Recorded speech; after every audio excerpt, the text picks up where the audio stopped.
Hi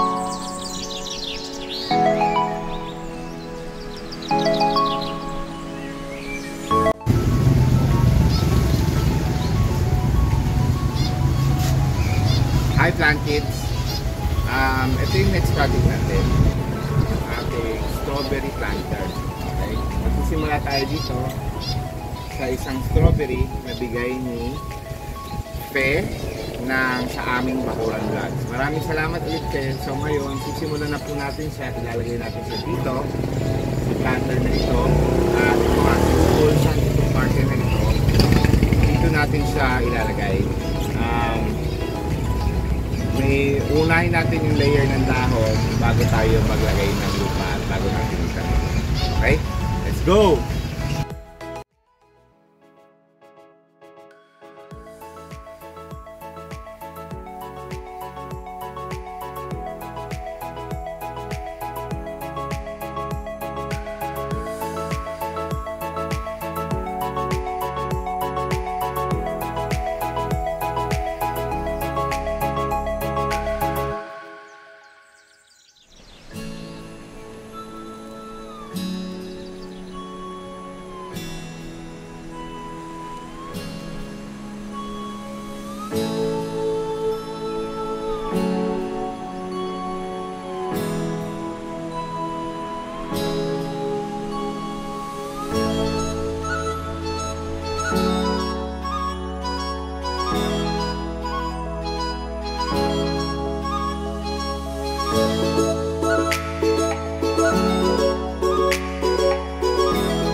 So, ayan, natapos na natin. Papakita ko sa inyo.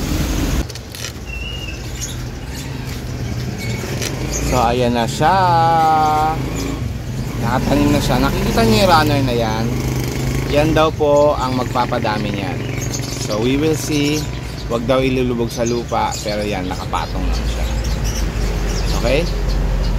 So, that ends another short episode kung saan tinanim na natin or tinransplant na natin ang ating strawberry na bigay ni Fe sa aming Bakuran Vlogs. So, sinunod ko lahat ng payo niya. Dapat daw nasa full sun. Tapos, dapat daw nilalagyan ng mga pataba. So, yung lupang nilagay ko kanina, may mga pataba na yun. So, hopefully, yan, umokay siya kasi hindi ko naman tinodo yung talagang as in buo ko siyang kinuha sa paso tapos nilipat ko lang siya dun sa planter na yun. Hopefully dumami na siya dun. Okay? So this is Plant Tatay Barry of Antipolo saying bye, plant kids!